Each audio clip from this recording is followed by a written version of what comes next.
Hello from your favorite Grasslands PR team. This week we're back with another reason why these overlooked and underappreciated ecosystems are objectively the best biome. I'm Nicole. I'm Alan. And I'm Rachel, and today we're building a ranked list of grassland bird nests.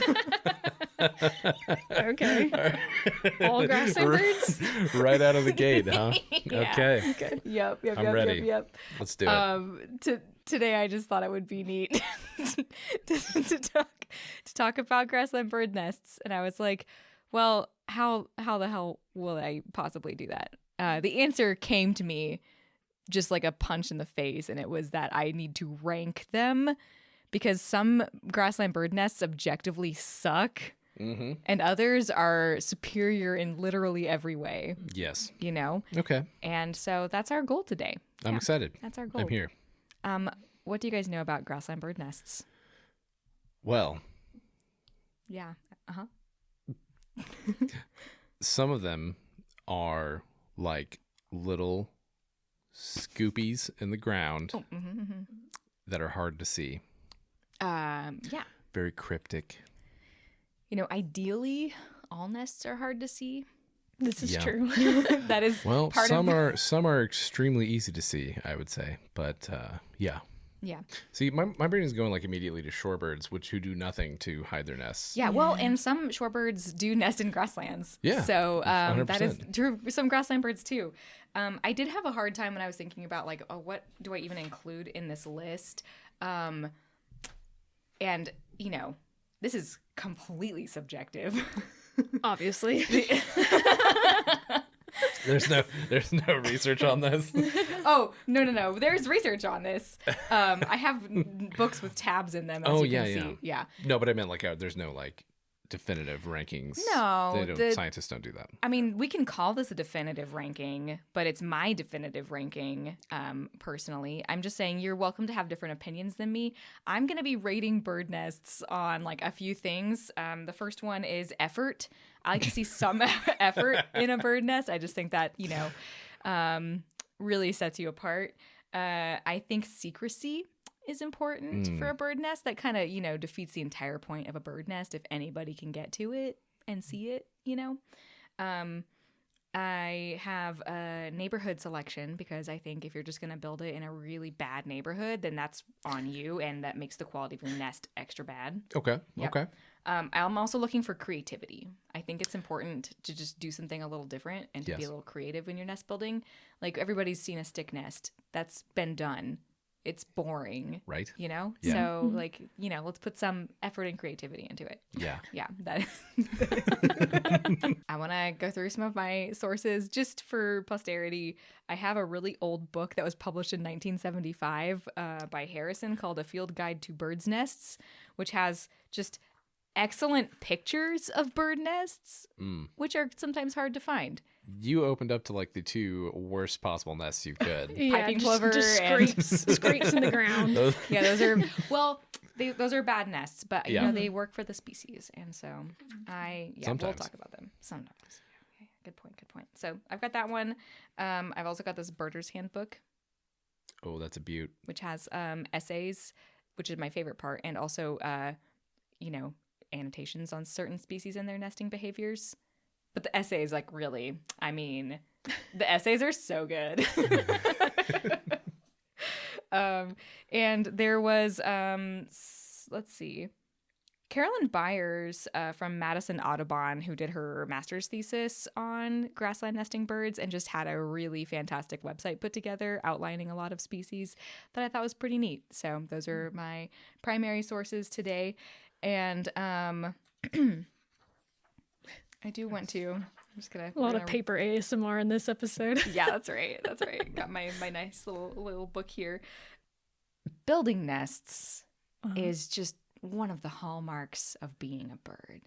You know, it has been speculated that the evolution of nest building obviously goes back to their dinosaur days, but correlates in its diversification with mammal predators also evolving alongside of them. It is said, according to this essay in the Birder's Handbook, that the entire panoply, which is a great word, of avian construction, from typical open cups and anchored platforms to mud or saliva structures plastered onto firm supports, is thought to have evolved from the simple beginning of cavities not being good enough for birds. Yeah. Okay. And since that diversification, the true just diversity of nest building styles is a testament to how amazing birds are. And also within groups of birds, how ritualized nest building behavior can be, also points to how deep nest building goes in birds. Birds don't need to be taught how to build nests. They simply do it. So this is something that is deeply rooted into the birds. That is to say, we can't hold it against any of these birds if they build really bad nests. But you still are going to. Yeah, but like from an individual perspective, it's like, Yeah. That one specific bird whose nest we might look at, it's not their fault that the nest sucks, True. It is a function of their nature. They can't be nurtured into doing better. It's just what they do. They have. Now, some birds are naturally better at like making use of what's around them, adapting, overcoming obstacles. Some birds just suck. And that's, we have to be okay with that. We're going to accept them for what they are. Okay. So wait, okay. Yes. There's evidence though that birds, like, there has to be like a parent to child, like parent to offspring knowledge transfer of like how to sing with birds, right? Yes, that is a learned behavior in some species. In other species, it's not learned. Okay, but nest building is almost always just an innate behavior? It's an innate behavior, yeah. They What? don't learn to do that from other birds. Which I think makes sense because like when in a bird's lifespan would they be learning to build a nest, right? Like when Yeah. they're young, the nest is already built. And over the winter when they're learning to sing, and I mean they're learning to sing too when they're hearing males and females, depending on the species, sing from within the nest. But like when would they be learning to build a nest? That's a good point. Yeah, Yeah, right? unless they stay with their parents for till after the hatch year, I guess. Yeah, or and that's something. definitely not true. In fact, a lot of bird species, like the moment like the eggs are laid, like one of the parents just gets the hell out of there and flies Yeah. like to another continent. So, I was just reading in Nate Swick's book about what seasons people like to bird in. And he pointed out that summer is an absolutely terrible time to bird because birds are all on their nests and they're very hidden, but that it can be a good time for random species showing up somewhere because there are so many species where like once the deed is done, eggs are in the nest, they're out of there, and they can just pop up somewhere super weird. Just trying to get away from their parental responsibility. Oh yeah, well, not succeeding in getting away. Very much succeeding. Yeah. Okay, so sorry, just another question then. I'm asking you questions when you're trying to get into it, and I apologize. Don't apologize. I'll delete this whole part. If I only talk about the nonsense I want to talk about, I don't know how long this will be. I mean, I probably could just talk about this forever, to be honest. I was gonna but say, yeah. I was worried. So my question then is there like a huge individual variation then in bird nests, like within a species? Because they've never done it before. They've never seen it done unless they're colonially nesting or something and have like a reference point. How dissimilar, I guess, are nests of the same species? Great question. Okay, so overall, there are enough like innate differences that you can often identify a bird just by its nest. We're talking even very similar related species.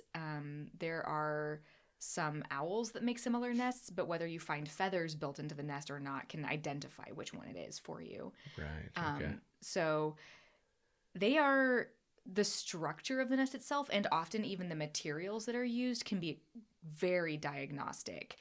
To a certain extent, though, they are also pretty opportunistic, and if they're living in the range of a bird can span a huge variety of habitats and like microhabitat types. And so the materials used might be slightly different, but what they line it with, how soft the nest is, where they choose to build it, the general materials, like if it's twiggy or thorny or fluffy or felted, is going to be pretty diagnostic across members of a species. Okay. Yeah. Is there any variation within species? Yes, 100%. Yeah. Okay. Yeah. Wow. Yeah. So that's like the materials used. Some maybe are a little bit more skilled at it than others. Yeah. Maybe they pick a bad spot. There can be a lot of variation in things like, I mean, doves, I think, is an obvious example. Like they run the gambit from laying their eggs in a 2-track on the ground to It's a good choice. this is I have worked in grassland bird nesting studies, and I have found doves in 2-tracks after they were unsuccessful. Little oops, but oops on their part. Yeah. But you'll also see images of doves laying their eggs on ledges with like 3 twigs. Yeah. And then there are also doves that will pick an old robin nest or something and kind of stick a few twigs on there, and it looks way different. Yeah. So there's a lot of variation. Fascinating. Okay. Yeah, there are even some species, this is not a grassland species, but bush tits are a really cool example of a bird where they have 2 different styles of constructing nests. And I think it's really dependent on like environmental factors, which one they decide to go with. But they can make like a sort of hanging nest that's like a little cup, almost like a warbler, where it's just a cup kind of suspended on branches. Or they can make an extremely elongated, like super oriole sort of nest that's Okay. a bag that has like a long neck going down it and like one little hole entrance. Oh, yeah. Okay. And yeah. they kind of just decide which one they want to do when they get like through this first structure. It's like as they're building it, they get to a certain point and they're like, all right, now I need to decide which one is it gonna be. Like, am I gonna make a sack? Yeah. Am I gonna make a cup? So yeah, there can be some variation there too. Fascinating. Yeah. Okay. Guys, birds are wild. All right, we're gonna start at the very bottom of my ranked list with the F tier birds. Wow. Okay. These are I decided and you can argue with me on this. I decided that effort was important to me. If a bird is just making a little scrape on the ground, scratching some stuff off, maybe even not doing that at all and just laying their eggs, I mean that's not really a nest, you know what I mean? Wow. That's like I'm relying on my camouflage to do all my parenting for me. Fair. Yeah. Sounds good. Yeah, okay. So those nests, terrible. I also decided that I didn't like nests that were somewhat constructed, but just like placed on the ground. And it was more like we brought a bunch of grass and then I sat in it. That is also very unappealing to me. But I think that puts in a little bit more effort. If you're gathering materials and bringing them to a nest, that's at least like you're putting some work in, So like that's going to be slightly higher ranked for me. I'm already feeling some feelings about this. Yeah. And okay. I would like go ahead and let's name some names. Let's go ahead and put call some them birds in the F tier. Let me hear what you got. All right, here's my F tier birds. Ready? Common nighthawk. Okay. Absolutely terrible nest construction. Killdeer. Oh. Yeah. Yep. Yeah. You saw knew that this was coming. coming. Yeah. Yeah. Killdeer, terrible. I will say not all of these are obligate grassland species, but they are all species you can find building nests in grasslands. Also, they're all North American species because I just wasn't going to do research on the global bird nest situation. So Fair. Other bird on the F tier, all doves and pigeons. Yeah. Yeah. Okay. Yep. I don't care if they're trying to put like twigs in. It's like, it's not worth the effort. Like what are you providing by bringing in a few loose twigs that like a bad thunderstorm on the Great Plains is going to just blow out of a tree? Like what was the point of that? That's fair. I think, yeah. I saw doves nesting in a pallet, like a stack of pallets one time, and the nest literally just kind of blew off and down the pallets at one point. is bad. So for me on the F tier, the doves are going to rank the lowest. I Okay. think there's Okay. a few reasons for that. Number one, their eggs are white. So like there's not even any camouflage happening at all. Yeah. And like Nicole pointed out, like, you know, how much do you love your kids? That's what I'm really asking here. And for the doves out there who are just constructing the most shoddy nest you've ever seen or not even doing anything at all, like they must hate their children, and they probably do because they can just lay as many eggs all year as they want to, basically. So I think that shows in their nest building, you know? Like they're like, oh, if I kill this kid because it blew off this pallet, I'll just lay another one. Like, who cares? And that doesn't sit right with me. It's just risk assessment, I guess. You know, like it's like I'm gonna have like at least 2 chicks to survive out of these however many clutches. You know, it'll be fine. Yeah. It'll be fine. Yeah. It's kind of like marsupials and how they'll just like drop their joeys out of their pouch to escape predators. Like they can have more. It's fine. They're really underdeveloped. Not a lot of effort went into them. Bye, Greg. There you go. It's fine. There you go. It's like not a huge loss of investment, right? Yeah. And you know what? Doves are generally doing okay, which kind of makes me mad. Like there are birds who put way more effort into their young, and they do much worse. And that makes me upset. So doves, I'm sorry, you suck. You're the worst. Okay, let me talk about killdeers though. Okay, because killdeer is the next shittiest on my list. Sorry, that's birds. really harsh though, because okay, I get like yes, they make like they have 0 style points. I get that. They have terrible on the neighborhood score because they will like at an intersection of dirt roads in a parking lot, you know, wherever they will throw down a nest. So not great, but they also put in a lot of effort on the nest defense side. That's very so true. This is like it's like, you know, it's like, okay, I built a really crappy house, but I'm really working overtime to protect it. You know what I mean? That's like very true. That's very true. So I feel like that, you know, okay. Like I don't think you could say a killdeer doesn't care about their children like some dove. That is very, very true. And I think probably the same could be said for nighthawks too. So this is like a tough head-to-head for me. I think you're right on the killdeer, like broken wing displays, crazy stuff. I think it's also a good point though that they're young, like super precocial, so they can pop up out of the nest and they're not staying in the nest for very long. True. Yeah. So as far as like picking a site to lay their eggs and like raise their young, like the nest itself isn't like that much of an investment for them. Like it is 28 days or something insane of incubation. Yeah. But like once the kids are done, they can kind of pop out of there and like they're doing a lot of the work too, you know. Well, it's probably more important that like for them that their nest be closer to vegetation, so like they have cover for the chicks as soon as they're hatched, right? Yes. So like, you know, they maybe that's why they so often select intersections and stuff, because you've got that vegetation kind of on the berm where it kind of grows over. It's not always mowed, you know what I mean? So like maybe, you know what I'm saying? I'm sorry, I'm defending shorebirds because I like shorebirds. I know Okay, that you like shorebirds, but like I'm there's just better saying, like shorebird it. nests, you know? All right, And I also all want right. to point out that nighthawks are also doing a lot of nest defense, and their young, while technically precocial, pretty much stay within like a meter of the nest. Like they stay there. They're hugging the ground. Those little babies, very freaking cute. Have you seen a baby common nighthawk? I don't know if I have actually. Yeah, I'm not sure.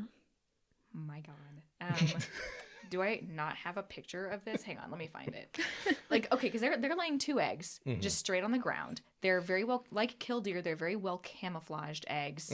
But the parents are able to like leave them there and they blend in. The babies also perfectly camouflaged and they just like hug the ground. They're just little fuzzy guys. They come in like 2 or 3 different colors. They can be kind of reddish, and they can be kind of gray, and they can be kind of brown, like screech owls. They're so freaking cute. And they stay in that nest, and they just like hang out doing little baby bird things. Aw. Their faces are very dumb. They're like 80% eyeball. Yeah. And then all and the little mouth babies, too. when Yeah. they're hiding, they close their eyeball Oh. Yeah. to keep It's themselves important. hidden. Yeah. Yeah, it's a lot of eyeball. Yeah. You can like walk up to them and basically poke them, and they'll just be like, "I'm not a bird." Good try. You thought. No. And their parents will dive bomb and stuff. Okay, so I think I'm just going to give... I think nighthawks should be higher than killdeer because the nest itself, a bigger investment. Okay, that's fair. Okay. And I guess on style points, yeah, they're all pretty bad. Yeah, they're all pretty bad. Thank Yeah. you so much for Yeah, agreeing yeah. with me. All right, moving on to E tier. Slightly better birds. I have a lot of species in this list, so I'm going to tell you why I put them all in here. Basically, they either fall into one of 2 categories. Number 1, they just put a bunch of grass down, lay a bunch of eggs in it, and then just like sit there. And they're like, I guess technically undercover, but often the nests are so bad that they're relying on the female's plumage to hide the nests. Also, almost all of them have white eggs, which is terrible. I hate it. I don't get it. So it's like a trade-off, though, right? They're saying like, okay, my nest is terrible, so I'm going to have to invest a lot of my own care into raising them. Stupid. The other category is birds that use cavities in very uncreative ways. Okay. What? Yeah, no, listen to me. This is important. For example, eastern bluebirds, terrible nests. Ooh. I'm just gonna say it. I think that they make bad nests. Yeah. Eastern bluebirds, according to Harrison, they will construct nests, quote unquote, in their nest boxes, but he describes them as carelessly arranged, and I could not agree more. They're just haphazard chunks of grass and leaves. There's no effort going in. American kestrels, they don't even put anything in there. They're just like, empty box, perfect. Let's put some eggs in here, okay? Yeah. Like, there's no effort there. They're just like, here's a tree. It's uncreative. If birds began their evolution of nest building from trying to make cavities better, these guys failed. Okay, so why aren't they the F tier then? Right? Really? Because we're talking about they're the evolutionary. They're stuck at the evolutionary starting point, like from the point when like things learn to reach inside cavities and grab dirt eggs. They're like, oh no, it's fine, it still works. Because at least Because they have she their. likes kestrels. Yeah. That is true, but but it's because at least they've put their eggs in shelter. You know, like if you're sitting out in a thunderstorm. And you've got like, oops, I left my eggs out in the middle of nowhere completely. Like, they just get washed away. I've seen it happen. Okay. Yeah. Like, that's just. that's fair. That's fair. You know, that is why. That's fair. Yeah. Yeah. Okay. Right. That's fair. Thank you. Definitive list. Yeah. No. I'll agree with you because I feel like I have conservatively seen like 500 plus shorebird nests get destroyed by various things. Yeah. So like, okay, I get it. It's not great. It's not great. Yeah. Cavities are slightly superior. Yeah. Okay. That's true. Thank you. Put those eggs in a hole. Put those eggs in a hole. Yes. Also, for these birds, they're not even building their own cavities. So like, you know, just extra stinky nonsense right there. In my hit list for like ground nesting bad nests, I do have grouse in general, just all grouse. Okay. You know, prairie chickens, quail, you know, those little dudes, they're just do better. Ground nesters with white eggs, I don't get it. Yeah. Well, yeah, and it's like that's why I mean they have to stay on the nest. Yeah. They have to, and that's the only option for them. And that sucks. And they don't even have like male parental care in most of these cases either, so it's like it's all on the females to just like sit on the eggs and just, you know, hope for the best and maybe die in defense of like 20 eggs, which is stupid too. Very stupid. Is it costly energetically to pigment eggs? Like why are white like white shelled eggs so prevalent? when They're- it's like it's not. I think it you know. is somewhat energetically costly. I think that sometimes it's just like a matter of biology. Like sometimes there's a lot of theories on the benefits, you know, being able to tell your individual eggs apart from other species. There's a lot of theories about why most cavity nesting birds have white eggs. It's because the color doesn't matter and there's no camouflage there. But it is a cost, and it does decrease their nest survival if the eggs ever have to be out in the open. Okay. Which is why upland sandpipers, although they have the same style of nest, are going to be at the top of my E tier. Okay. Because at least their eggs are camouflaged, and they do a really good job of concealing them under vegetation compared to a lot of other species. Okay. Yeah. It's a good bird. It's a very good bird. Upland sandpiper is one of my favorite grassland birds. Their nests could be better, but that's okay. I also want to point out that northern harriers are on this list for me, and short-eared owls, Oh. which are grassland nesting birds that build that same style of nest, also stupidly have white eggs, and their babies are like downy gray white, which is extra stupid. So like, you know, that sucks for them. There's some effort. That's why they're grass. in the E tier. There's some grass, yeah. Yeah. No, they've made like a little. They've clearly bent some grass into a sort of shape Yeah. to keep those eggs from just rolling away. Yeah, Yes. exactly. So There's but a you're right. barrier. I guess maybe that is like E tier effort if we're talking. Now that I said it out loud. Yeah. No, that's what I'm thinking. Yeah. Okay. There's a picture of their babies on her website as well. I don't know why a ground nesting raptor sounds Isn't that fascinating? like. Can you imagine accidentally spooking a ground nesting harrier? It'd be terrifying. It really would be. Yeah. And some of these birds, and this is like sort of an individual thing or like where they chose to put their nest and definitely affects individual survival. But some birds do a better job of picking places with cover compared to other birds. And that's a spot of variation. Like, did you put it under a clump of grass or did you just kind of lay it down in the middle of a hayfield? You know, Yeah. there's some variation there. Nice. Snowy owls nest on the ground too. I don't know exactly what the style of the nest is, but I know that they do nest on the ground. Interesting. Yeah. Interesting. Also would be very scary to spook. yeah, you do, like lose an eyeball. Yes. Yeah. I don't know, but I wonder if they're the sort of birds that will like hold tight to their nest and avoid flushing as long as possible. Yeah. Like there are a lot of birds, especially bigger birds in my experience, where you have to basically trip over them in order to get them to move off of their nest. Yeah. There's an interesting anecdote in the book. What is it called? It's Owls of the Eastern Ice, I think. Oh. It's about Blackiston's fish owls. And this guy was out and he was, you know, using the bathroom out in nature. Did not realize he was close to an owl nest when he, you know, squatted down. Oh no. And he ended up losing a testicle from Oh my gosh. yeah. Because he squatted over. How do you not double check? I double check before I squat. I think it was dark. I think it was Yeah. dark. Okay. Okay. Oh no. But it was just like a chick owl too, you know. It was like it was a baby? yeah. Baby got one of his balls. Yeah. Oh my gosh. That Yeah. was a good meal.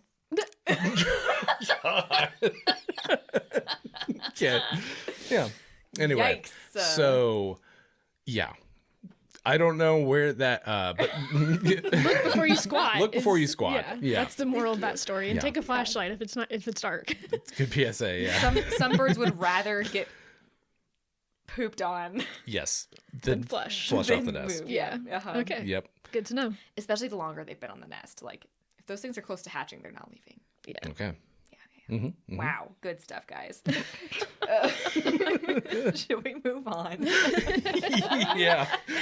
All right, we're moving up to D tier nests. This is actually not a very exciting tier because we're getting into kind of the mid range where it's like, you know, we've all seen these nests and there's nothing really to talk about. And that's why they're D tier. Okay.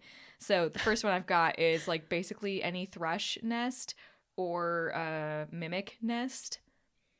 Like Okay, we're talking brown thrashers. We're talking mockingbirds. We're talking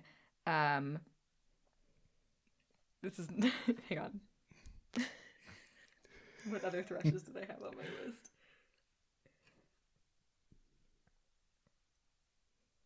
Yeah, I think the non-cavity nesting thrushes that nest in grasslands. Mhm.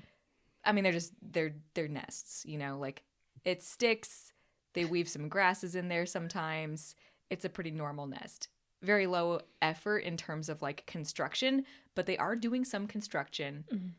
I also want to point out that building your nest in woody vegetation like these guys, very done. Everybody does it. That's Wow. like, what a conspicuous place to build a nest, especially in a grassland. Like, oh, we're going to go to the tree line and look for some twigs. Like, oh, that's so dumb. Like, predators can find that. Like, give me something more. Wow. This is your D tier? Yeah. D tier. D tier. Okay.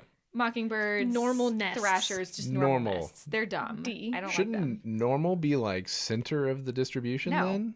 No, There's slightly more. This is like the bottom of the normal tier. Okay, this is like the bottom Okay. of normal. Let's see what my notes say on this. Pretty boring. Let's see.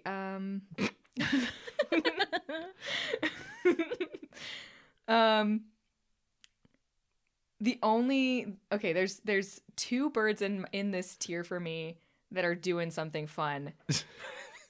Mockingbirds sometimes will line the outer rim of their nest with thorns. I think that's creative and fun. That's cool. I like that. That's cool. Neat. That's a good look. I also am sorry to say at this point that I have loggerhead shrikes on this tier as well, which, Okay. Alan, calm down. No, it's fine.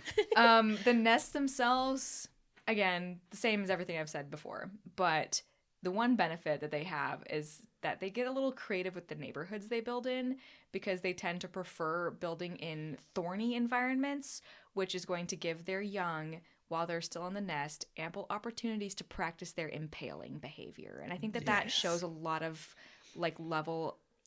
it shows a lot of care and respect for their young to pick a spot where they can really just hone their impaling skills from the nest. It needs to be a playground for murder. Yeah. Yeah, it can't just be anywhere. Yeah, but some of them choose live oaks and other boring places to build their nests, so they're not all winners. Yeah. Yeah. Fair. I have a question for you. Oh boy. Where do you think ostriches fall in this? Because their nests are very boring, but they have a lot of fun, extra stuff going on with They like don't build the the nest, decoy. though. Yeah, it's just like a scrape on the ground. I would put them above nighthawks and killdeers. Wait, no. Is the decoy... Wait, hang on. Are we really trying to say that, like, giant white eggs, because there's decoy eggs, are going to be better than killdeer and nighthawks who invest I'm just so much? asking. I did think about this when I was making the list, though. Is there like 45 eggs on that nest as well? There's Something- a lot. Something like that. They're going to be between doves and killdeer for me. It's pretty low, but Yikes. okay. Yeah, that's Well, fair. yeah. It's not. Remember, it's not their fault. Mhm. They just can't help doing better. They just can't. Yeah. It's physically, they're incapable of doing better. Well, yeah. And we established thoroughly that ostriches don't care about their children at all. Yeah. And That's true. can't keep them alive if they tried. So Yeah. I'm sorry, Nicole. I mean, humans can't keep them alive either. No, so. I know, but I think F tier is where it is. I think F tier is right for them. Okay. Yeah.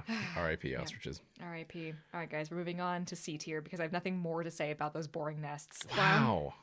Yeah, calm down. C tier nests.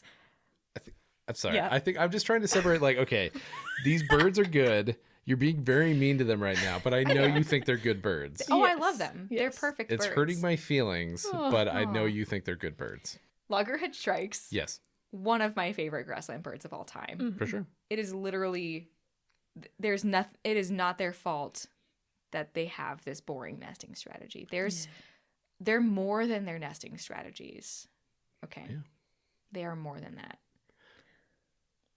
Yeah. Sounds like. Sorry, go ahead. I was just going to say something really dumb, so please go first.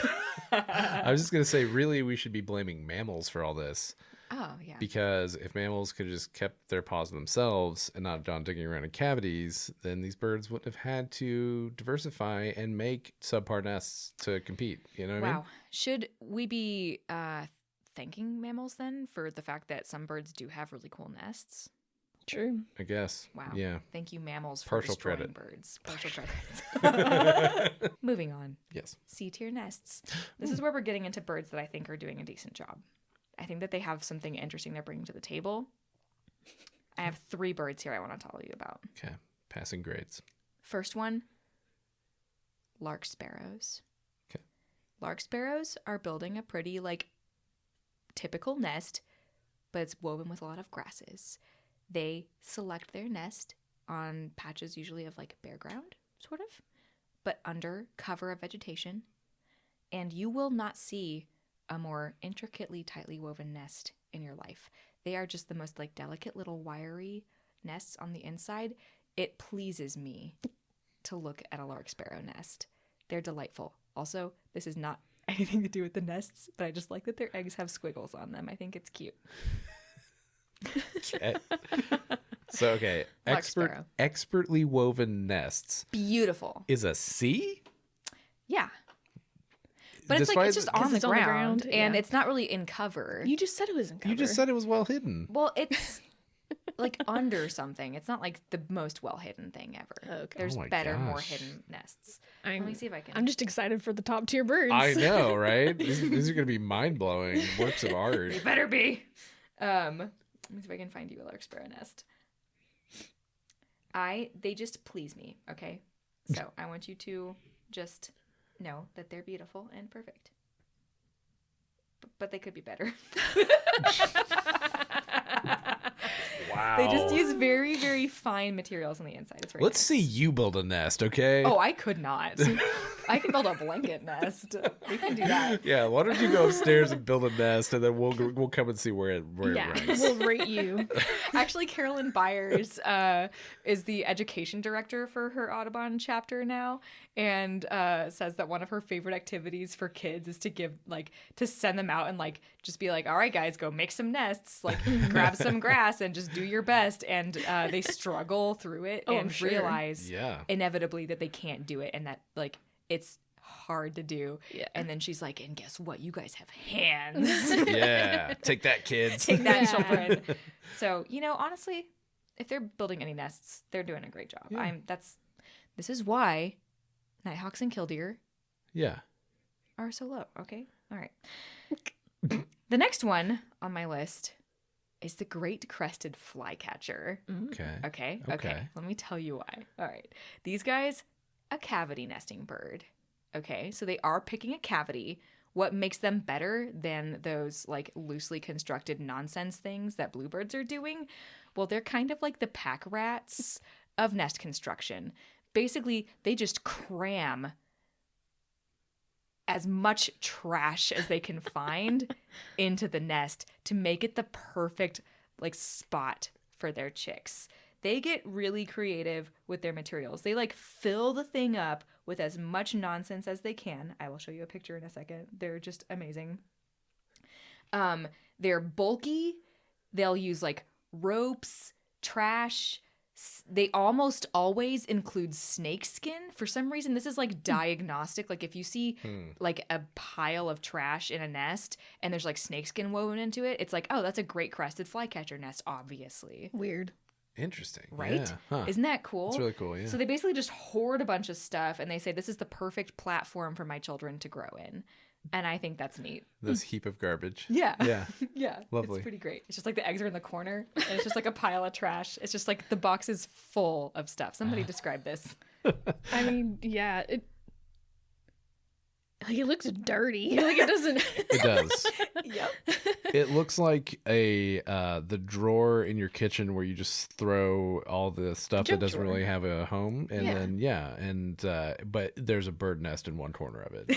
Is what that looks like. Yeah. Yeah. Yeah. This bird just said, I like all this random assortment of things. I'm going to throw it all in my box and my kids are going to grow up here. Yeah. They're going to have It's really nice. fond memories. Question. Yeah. Does incorporating that much trash, because there are some nest predators in grasslands that have a good snoot for trash. Does that end up actually putting nests at risk? Like if they're grabbing candy bar wrappers and ketchup packets and whatever Honestly, and throwing that in the nest? I don't think it's more of a risk than just being in a cavity anyway, because I think everybody knows cavities are the place where you find snacks Yeah. because it's very expected. Wow. Yeah. Just okay. Yeah. But maybe all those decoys will throw them off the trail of the eggs inside in that one corner. Right on. I don't know. Just speculating. Maybe. Or maybe it is like I came here looking for some eggs, but there's like a stick with a little bit of corn dog left on it, and I'm fine with this. Yeah. Yes. Yeah. Okay. Also, a good point to point out here is that flycatchers, especially these tyrant flycatchers, tyrants for a reason, they will fight people off for trying to get people, animals, whatever, for trying to get close to their eggs. So they got some defense going on too. Yeah. Which is very good. Yeah. All right. My last sea turd, the northern flicker. Oh. Okay. All right. Okay. Here's why. Cavity nesting bird. It is doing its own work. Also, the flicker is creating poetry. Okay. Out in its grassland, foraging for ants on the ground, it finds a beautiful tree, a dying tree. Its heart decaying, rotting away. The northern flicker carves into that dead tree, removes that decay, builds a little cozy spot in the dying heart of this tree where the debris will caress its young as new life is born from within. Okay? This is a bird that's putting in a lot of work. It's creating just metaphors all around about building life out of the decay of death. Yeah. And I just think that's great. And I like that the sawdust from their construction becomes the nesting material. That's really nice. It's a nice soft bed of death and decay for their young to grow in. Here's a picture. And that's a C plus? That's a C plus. I think it's probably, if I had to rank these birds, probably I like the trash though. I don't know. I can't decide how I would rank these birds personally. I think they're all doing a great job. Interesting. Because I just want to say Yeah. that is still very much a bunch of white eggs in a cavity. It's not very fancy. It's not very fancy. It's not Just because I get that it's a snag that they like busted up, but still a bunch of white eggs in a cavity. It is a bunch of white, but that's like it works for them. And also they're not just being like they're the ones making the way for bluebirds and kestrels to fail. You know what I'm saying? Like kestrels and bluebirds are not building their own nests. Yeah. You think a screech owl, that's not, I mean, I'm just like talking about cavity nesting birds in general here now, but like, do you think those guys like get extra points for just picking an old place that like is someone else's discarded trash? No. Like these guys are excavating a new place, like they're so picky that like they won't even use a birdhouse unless you build it precisely perfect for them, including putting wood chips in there because they need that, so like they're more picky. I'm hearing that they went above and beyond, put in a lot of extra work just to get a C, while Screech Owl's doing just fine. You know what I mean? This is true. You know what I mean? Like you gotta you don't get bonus points for working harder Work smarter, not harder. There it is. Yep. But they're collecting, I mean, listen. Yeah, come on, tell us. If you're trying to fight for a home too, that sucks. Like that's like these guys they're making their own way Because they have to, because they choose to. Yeah, okay. Because they're capable of it, all right? Do you know how hard it is to, like, drill into a tree? Yeah. There's a lot With of your effort. face? Also, there are very few, like, grassland woodpeckers out there, that I can really say are, like, a grassland species. So I think all woodpeckers are doing exquisite jobs. This one just gets extra points for being in a grassland, okay? Yeah, no, great bird. I get it. All right. I'm just saying, like, Okay, I get, and like bluebirds, I guess, like people actually have to build them the box for, like, because they are that hopeless. But yeah, Okay, with like the little anti-snake thing on it. So, but Well, like, Yeah. I get that they're like an especially bad cavity nester, right? But like, I don't know. This is also just a cavity nester to me. They create the environment they want their kids to be in. They don't find it and make it okay. You know, Okay. they don't find Okay. it and decorate it and be like, well, this will work. Okay. You know, there's not going to be pests in a brand new cavity. They're providing for their young. It's a decaying Yeah, snag. There's going to be pests. that's a good point. The kind that they eat, not like mites that eat birds. There's probably mites. I'm very upset by you guys right now. Oh You my said God. to bring the boxing gloves. Yeah, all right. It just took us a while to bring them out. Well, what about this? I have one more reason why northern flickers are pretty neat. Okay. They also dump their eggs in other nests just for fun. Just So for they're fun. They lazy. have like no. What? They'll find other birds Yeah. and they'll be like, here, have an egg just in case mine, don't work out. Yeah, so they're lazy sometimes. What other birds? Give me an example of another bird that I they have a might list. throw one in there. Eastern bluebirds, They are so much bigger than them. Okay, tree go ahead. swallows, Good God. house sparrows, literally any other woodpecker nest. So, okay. Does this work though? I don't know. Okay. That's a great question. I have no idea. Like if bluebirds have one giant woodpecker baby, do they are they just like fine with it? Well, the good news is that all of those birds are also insect-eating birds, so Yeah. they're probably getting the nutrition they need to Nice. maybe have a chance. I don't know anything about the survival of those, Just curious, those yeah. babies. Just like my large son. Yeah. I'm so proud of him. I did a good Yeah. job with this one. Yes. Yeah. So, they're not only putting in a lot of effort into their own family, but they're also saying, like, what if what my child needs is tree swallow parrots? And they're just going to let them try it, They're just they're going to let other people adopt their babies against their will and just see how it works out. You put birds in the F tier for not caring about their children, and Yeah. you're ranking a nest parasite who's also a cavity nester above them.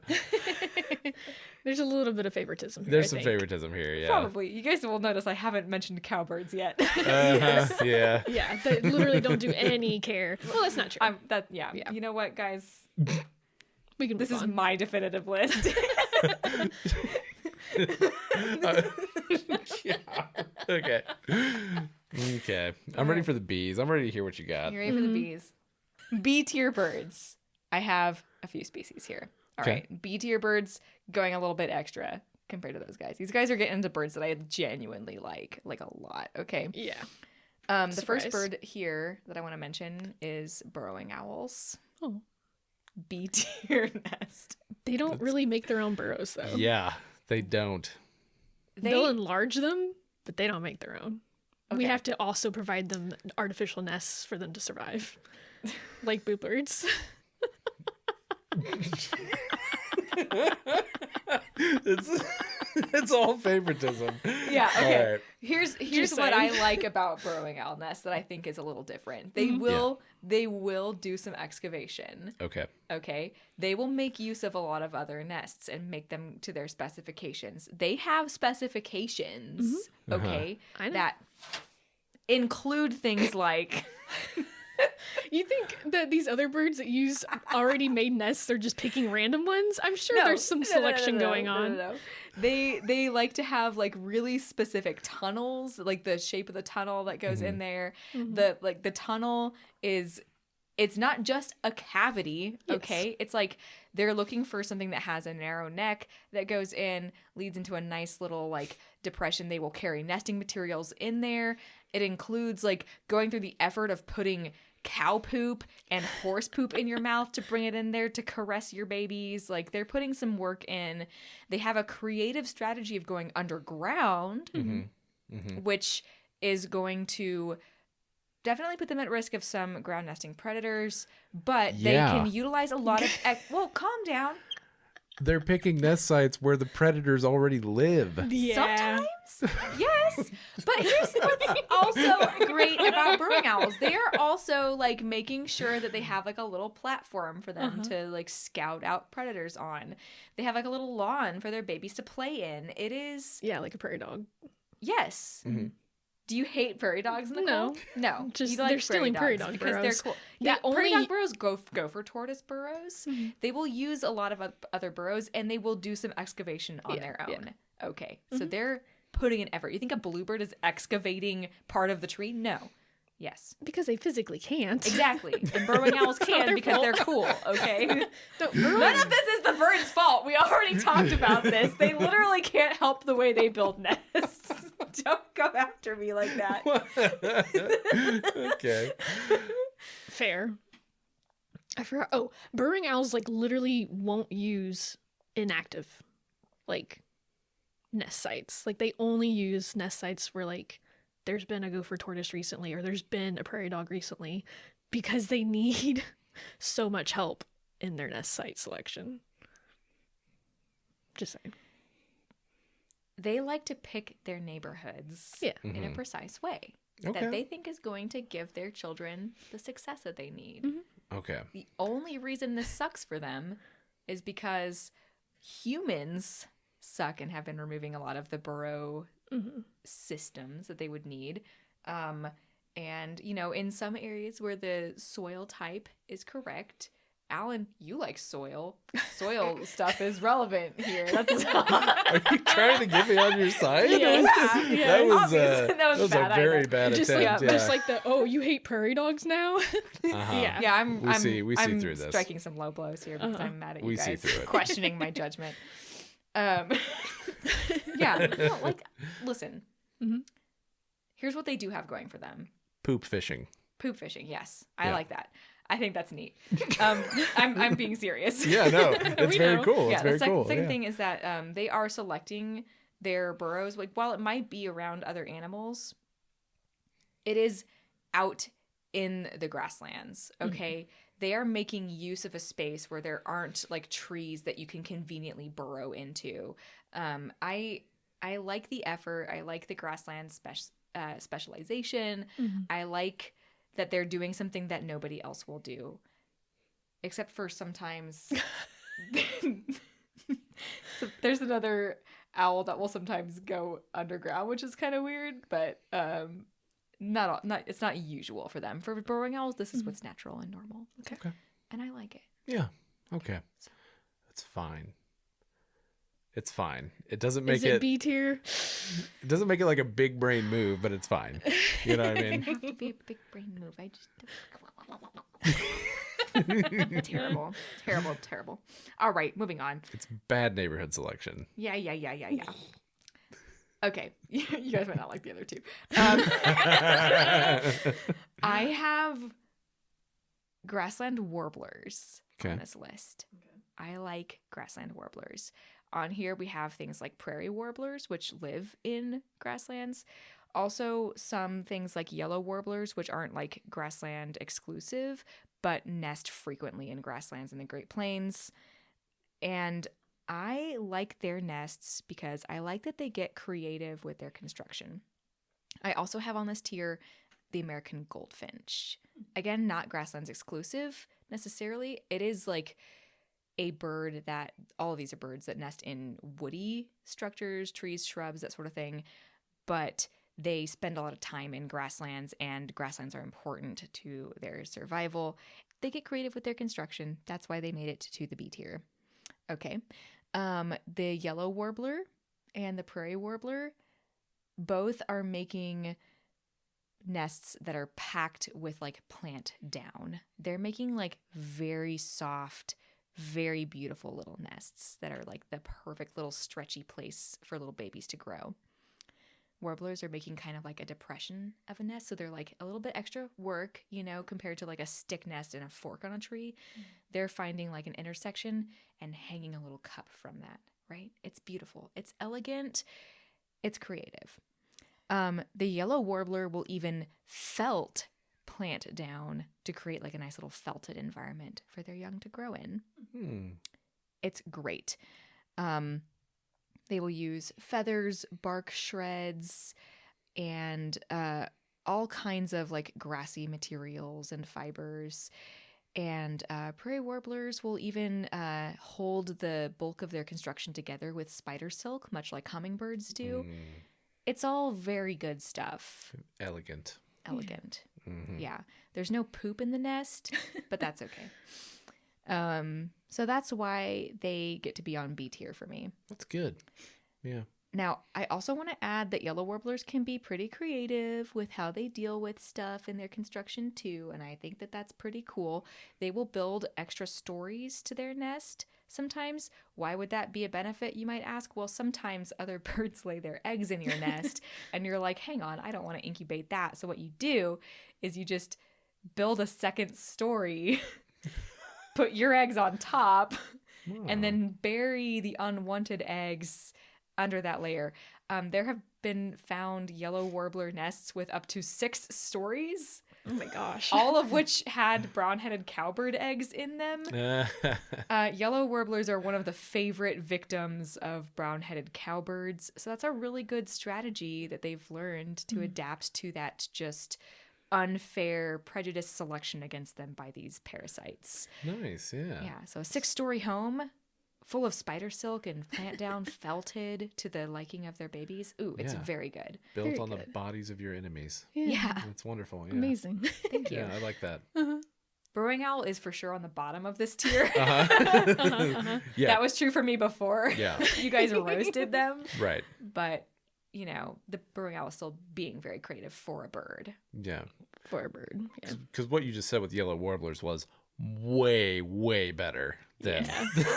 Yeah. So I agree with you. Yeah. I do agree. But, you know, it's also like for burrowing owl, that it's cooler than flickers and like trash nesting great crested flycatchers, you know, so whatever. Yeah. All right. With the yellow warbler nests, I always assumed that when they built a new layer that they just had to lay new eggs, but they're actually taking their old eggs up with it, or no? That's a good question. I think it depends. I think that they can sometimes like damage their own eggs by trying to do that, but I think that they might try to do that. Honestly, that answer is unclear to me. Okay. Most sources will just reference the brown-headed cowbird eggs specifically being buried. Okay. I think if it's not possible for them to build up get the eggs up into the new layer, that they would just bury them and start over. Okay. You know, that does suck. So Yeah. yeah, there are a lot of birds that are able to remove cowbird eggs or will attempt to remove them, even at the cost of their own eggs, just because, you know. Yeah, I was curious why go through the effort of building a whole new nest instead of just removing it. Is it just because they're so tiny? Yeah, that's a good question. Now that we're talking about this, yeah. Their own eggs are smaller than cowbird eggs, so they're probably easier to manipulate. But I don't know that they necessarily do that. These are great questions. It does seem like it would be easier to kick the egg out rather than building an entire second story on your nest. It is hard. Brown-headed cowbird eggs are like tough and bigger than Right. they're big eggs. No, I know, but I'm just saying. Okay. Maybe peel it, you know. Peck it. Yeah, peck it. So you got something to grab onto. And you know, spill egg yolk in your nest and ruin it. I mean, Yeah, what now? I mean, I've Smartasses. definitely seen birds do that before. It's still cool. Are we ready? Take us to the A tier. A tier. Take us to the top of the class here. Who are the good kids? We've moved from the end of the spectrum where you guys were offended by my choices to where like now I'm offended by you not liking my choices. And it feels harmonious. This is perfect. This is what we'd expect. I think I sympathize with the underachievers. That's fair. Yeah. Typically I do too, but this is, I mean, I'm here to do a job, so, you know. All right, A tier grassland birds. These are going to be really good grassland birds. These are going to be my Henslow sparrows, my grasshopper sparrows, my, I have it written down as Ola, the horned larks. That was their bird banding code. Nice. It just makes me smile. Hola. And bobolinks. Okay. Ooh, we're getting into like the juicy grassland bird nests. They're doing like a fantastic job of hiding their stuff from predators, and it's fantastic. Now, I want to show you guys a picture of, or an illustration rather, of a grasshopper sparrow nest because it's pretty cool to see how the construction works, not just from like an above ground standpoint, but from an underground standpoint too. So these guys typically pick like some sort of forb, wildflower, some plant that they build their nest under. They'll sometimes weave these grasses around to incorporate that plant a little bit. Before they even begin constructing their cup nest on the ground, though, they are going to actually excavate a cup into the ground. So basically the end result is that the lip of the cup is going to be at ground level and the rest of it is like tucked underground. So here's a little illustration of what that looks like. I think that that's very neat. That is very, very fun. That is nice. I do like that. Yeah, okay. And their nest selection, it's not the most covered nest ever, but it's tucked enough down into the vegetation that it's going to be pretty hidden. And there's really cute videos that Carolyn has. I'll put them on our website. They're on YouTube, so I can embed them. Of little grasshopper sparrows like sitting on their nest, protecting their babies from the storm and stuff. Aww. And ideally having a little bit of cover on top of it is going to make them slightly harder to find by predators. But again, they're not the most covered nests. Sure. Henslow sparrows are a little bit more covered, but they're very similar. They don't have that layer of like digging or excavating part of it, but they do choose locations that are much more densely vegetated, and so they're able to really conceal their nests in a beautiful way. Yeah. They're building nice little covered nests. I like that. Yeah. So I think those guys are not like the most creative, so they're probably on the lower end of my A tier, but they're doing a great job. All right, next up we have the horned lark. This bird is on this tier and higher than the other two for one specific reason. They build a patio. Okay. And I just think that that's really cute. They do basically the same thing as the other two birds that we just talked about, minus again the excavation of the grasshopper sparrow.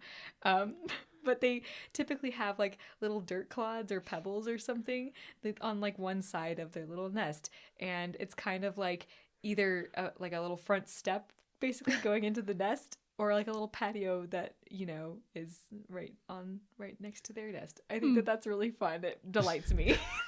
What does that do for them? Yeah, why? I don't think it does anything. Okay. This is just them going for style points, you think? Yeah, it's precisely what it is. It's creative. They didn't Okay. need it, but they did it. And that's Okay. pretty cool, That can be like a diagnostic factor sometimes. Okay. So it's shallow. It's not that great. But that little lining of pebbles or clods making a doorstep it makes me want to cry from joy. That's A tier for you? Yes! You've got a bird doing okay. There's no like there has to be a purpose, or is there not one? Is this just like, all don't know. right, this is just something that makes me feel better? I legitimately don't know what the purpose is. Do they have poor eyesight and they need a visual marker so they don't forget where their nest is? That's not it, because it's under cover of vegetation. Yes, Okay. I would like to make it clear. I think at this point I'm getting a little roasted, but it's because these birds, to me, it's like, okay, if you're living in a grassland, I like the effort of making the nest work in a grassland, like in the grass itself. That takes effort. It's going to be harder to find your nest in general than if you just put it in a tree. Sure. You know, it's like, wow, that's everybody freaking does that. That's so stupid. Fair. But like to be able to build it in the nest and then to be creative about it too, in the way that you're concealing it and like the construction process, I think that makes them A tier for grassland bird nests. Okay. All right. Okay. Get off my Okay. case. Okay. I was just hypothesizing about the porch. It's okay. It's still cool. It is cool. It's also useless. Unnecessary. It's Yeah. fully useless, but it's very fun.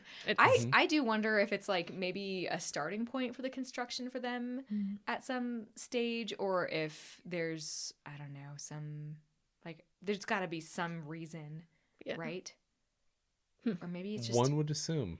in their little lark DNAs Yeah. that they need a patio, you know? Their dinosaur ancestors just wanted that patio to exist. Yes. Okay, great. At the top of my A tier list, we have the bobolink. Okay. Bobolink, because it's, although not unlike other little grass cup nests, the placement is king. Placement and behaviors, okay? I wrestled with myself for a long time on whether meadowlark and bobolink should be flipped because, spoiler alert, meadowlark is going to be on my next tier. It's not like the best nest, but I think it's pretty good. It's not the best, but it is like, on the highest tier. Yes. It is. It's But an here's A. the thing. Here's the thing. It's because it's more than just the nest, right? It's like creativity. It's a secrecy. It's like how you're doing it. Yeah. You know? It's just funny. You're right. And this is why I wrestled with it. Because the bobolink does a better job of hiding the nest, like through its behaviors, which is really cool. Bobolink nests are notoriously impossible to find, and it's not because the nest is constructed well. It's because there's like no little walking path going to it. If it like gets flushed out of the nest, it doesn't fly out of the nest. It runs through the ground like a little mouse and then flies later. So it's impossible to find where the bird came from. They're super secretive. They drop down, they like run over to it. So it's like a covered nest. The construction of the cup, pretty normal for a grassland bird, but they place it in a way and then behave around it in a way that it's impossible to lead you to it. And that's great. Shut up. Are you about to say what I think you're gonna say? Yeah, go for it. You mean like killdeer? Yes. Exactly like an F tier bird. And like ostriches. But it builds a nest. It builds a nest in a grassland. This is my episode and I'm right. You guys don't get to take this from me. Oh, Bobolinks man. are doing spectacular job. Wow. Okay, let me show you some Alright. bobolink nests. Sorry, guys. I am noticing that the bobolink has a more camouflaged egg. Ooh, yeah. Yep. Which, you know, works for its strategies. Yeah. Yes. Yeah, and makes it, Mhm. like a killdeer. Yep. Yep. Once again. Yes. There's differences. We talked about this. I'm making Okay. fun of myself. All right, that's Oh the my last. goodness. Oh, I said hens and sparrows. Okay, great. All right, guys. You're gonna hate this last tier. Yeah, probably. Because it's all about behaviors. No. Oh, okay. Well, I mean, yeah, we'll see. Okay. My top tier birds at the bottom. We have meadowlarks. Okay. I'm sorry, meadowlarks. Here's why. So, they lost points for me by usually having like an obvious trail leading to their nest. Fair. Which kind of defeats the point. But in terms of construction, they are like, you know, the most exquisite grassland bird's nests you can ever see. They literally form a dome over the top of their nest. They give their babies a roof and hide it in the grass in a really good way. I will find you a picture because the one in that book was terrible and did not do it justice at all. Here is both a photo and an illustration of a meadowlark nest. So they make a domed little like meadowlark cave basically out of grass, which is perfect. You know, like it's beautiful. There's a hole on the side that you go into. They constructed their own cavity in the grassland out of grass. There's nothing better than that. It is. Well, there's a few things better than that. I was in gonna my say, yeah. It's opinion. very good. It is very good. What are you? No, it's very good. But again, it's a lot of work. It's to build a cavity, which is now on the ground and has an obvious trail leading to it. It's not perfect. It's not perfect. No, it's not. But it is beautiful. It is beautiful. It is beautiful. And it's harder to find. And at least when there's a little prairie thunderstorm, little babies have a ceiling. You know, that's they have true. a roof over their head. Mm-hmm. I mean, water can flow right in there, but it's, you know, they do have a roof. Yeah. Hopefully there's a lip to it, so they just get pushed against the lip. Oh, maybe that's what the patio's for. Except it leads up to the nest, so no. Oh my god. Okay. But you know, another thing that the meadowlarks have going for them is that they're just like hidden in an ocean of grass. You know, like it is hard to find grassland bird nests. Yeah. When you're just looking at like an ocean of grass. Yeah. Sure. Better than a cavity. Right. Because it's on the ground and because it's hidden in grass. Yeah. Okay.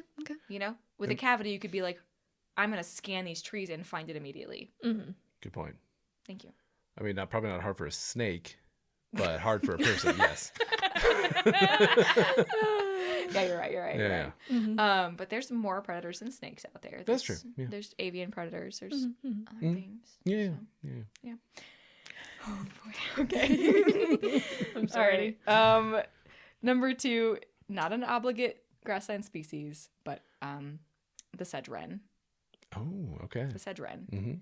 Mm-hmm. They basically make a nest very similar to another species on this list, which I'll go ahead and tell you is the harvest mouse. That's not a bird at all. It's not, but I like them, so I put them on my bird list. Okay. Okay. Oh, God. So harvest mice and sedge wrens make a little tennis ball up in the grass. Yeah, it's really good. Yep. Benefits of this. Does this mean harvest mice are in your S tier? Yeah. Yeah. Your best bird nest is a mouse. Yeah. Okay, but like one of the things that makes bobolink successful is the fact that they are described as mousy, and this is a literal mouse, so that's pretty good. Yeah. If a mouse is constructing a better nest than birds, that's on the birds. Wow. Ultimately, the mouse deserves to be here. Okay. Mm-hmm. All right. What were you gonna say? We were just talking about how it's not the bird's fault, but it is their fault when we compare them to totally different classes of animals. You're right, yeah. Seems unfair. You're right, yeah. Birds of getting. You're right, Nicole. The thing that I care about here is fairness. I should really adjust this for the birds. You're right. Yeah. So mammals have been kicking birds' asses for like more than 70 million years, and that's on birds. You're right. It is on birds. Get with the program. Now they're better at making nests. You know who eats grasshopper sparrow eggs? Mice. Like, you know what? They gotta. Yeah.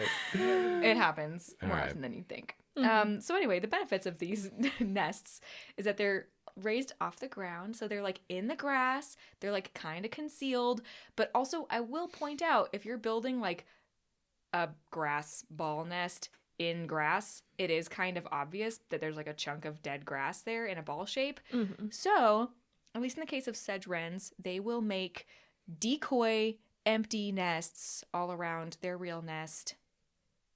That's an entire nest, an entire they construct multiple nests. Okay. That's good. To make sure that their nest doesn't look like it's like a nice little morsel. Yeah.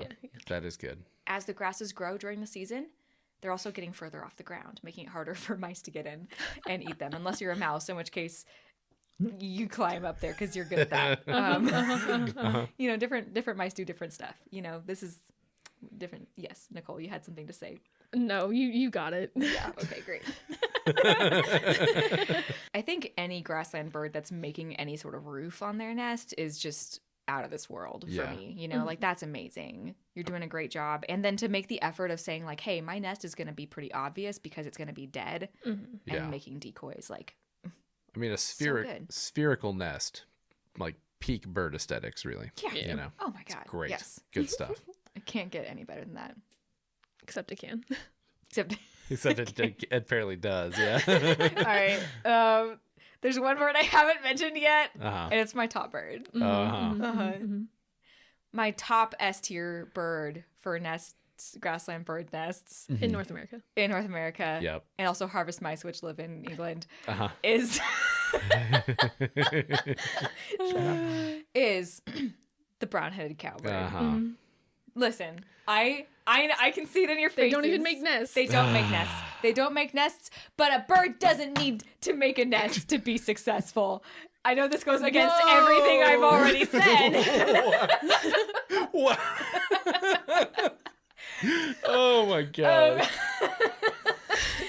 Now, I'm sure I know what you're thinking. I'm sure you're thinking, Rachel, you said that effort mattered. Yes. Cowbirds are dumping all of the effort on other species, and that's way less effort than the F tier birds put in. Yes. I'm- This is correct. And this is a ranked list of bird nests, Yeah. and yet they don't make a nest. They don't. They don't have giving to. And the they have the highest- best You're nest. giving the highest grade to the kid who didn't even turn in the project. Like, what are I you thought doing? you liked the underdogs, Alan. I do, but this is crazy. It is crazy, but I gotta tell you something. Okay. Cowbirds are objectively the best grassland bird. And it has everything to do with their nesting strategy, okay? You listen to me right now. As a brown-headed cowbird, your number one job is, I guess technically, to raise the next generation. And That's the job of every bird. Yeah. and what better way to do that than to raise like 40 offspring by outsourcing the labor. Yeah. Free labor. Okay. You mean like ostriches? No. No, because they're doing stuff. Listen, okay. Yeah. So, Also, again, I have a picture of a Nicole, brown-headed cowbird. their offspring doesn't survive. Okay, but like a lot of brown-headed cowbirds get dumped on the ground. Here's a That's fair, picture of a that's fair. brown-headed cowbird nest, quote unquote. It Yeah. is just They a actually have a picture of some other bird's nest in here. yeah with a cowbird in it. That's funny. Yeah, it's I very like good. That. Yeah, that's good. Okay, so here's why I think that they're justified in being the number one bird. All right. They're going around the entire neighborhood and they're finding the best nests that exist already made. They are looking around. They're dumping eggs in all of those nests. They are also putting in a lot of work to go to those nests Yeah. and monitor how the young are being raised. Uh-huh. They watch the parents. They outsource the labor of raising them. They keep the labor of being the manager for all these babysitters, okay? They stalk all of those birds. Best bird watchers on the plains, okay? Brown-headed cowbirds, they stalk the other parents. They watch them through the windows. Their binoculars up against the glass. They're saying, if they see that you're not taking care of their babies, they're putting like newspaper cutout messages under their door saying, shape up or I will murder your entire family. You know, like they care so much. They care so much. Yeah, they do. They like harass and intimidate other birds. Yeah, they will harass them. They will destroy. They will retaliate against them. They are literal mobsters. They will make sure that you raise their kids right. Cowbirds are saying, I'm going to spend my summer chasing bugs around cows, minding my own business, stalking the entire neighborhood, doing creepy bird watcher stuff. I relate to cowbirds. I also like to watch other birds. Okay? That's how they're spending they're not spending their summer in a dark hole with like some eggs on the ground. Yeah. There's been a lot of really incredible research Mm-hmm. on cowbirds, and the thing that makes them interesting is this nesting strategy. Yeah. And those little babies, they don't get confused. They know exactly who they are. They listen to the chorus of birds around them, and they can hear the other cowbirds. They learn their own songs. They know they don't belong. The parents probably maybe know too, and they're being intimidated into raising them anyway. But they do it. They do it. And I just think that's the it's a cool strategy. It's creative. It shows a lot of effort and care. Yeah. Yeah. I mean, you're calling them lazy for dropping eggs everywhere, but Yeah, like sure. they follow up on it, you know? That's true. They're Yeah. not just like, good luck, your problem now. They're like, okay, I'll check in a couple of weeks and we'll see how you're faring. Yeah. And that is a threat. Yeah. Okay. And that's pretty yeah, good. Yeah. Yeah, there's also speculation that back in ye olden days before cattle and such bovids were stationary, that it did free them up for a nomadic lifestyle. Slightly confusing for me, considering that we also know that they monitor nests. So I don't really know, honestly, how those research pieces fit together. Seems It kind of smells like old-timey, not real research to me to say that they used that to be nomadic, is my current personal opinion on it. Would have to do slightly more research.